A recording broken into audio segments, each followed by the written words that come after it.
Hi friends, welcome to KR family channels.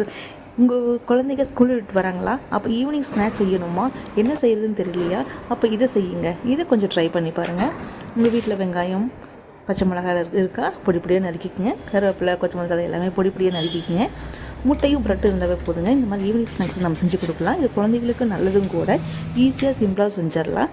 So நான் என்ன பண்ணுறேன்னா, முட்டையை வெங்காயம் பொடி பொடியாக நறுக்கி வச்சதில் நான் கலந்துக்கிறேன். ஸோ ப்ரெட்டையும் நான் தனியாக டோஸ்ட் பண்ணி எடுத்துக்கிறேன். இப்போ அந்த முட்டை நம்ம மசாலா இருக்குது இல்லையா, அதுக்குள்ளேயே நான் உப்பும் மிளகா பொடியும் போட்டு நான் மிக்ஸ் பண்ணி வச்சுக்கிறேன்.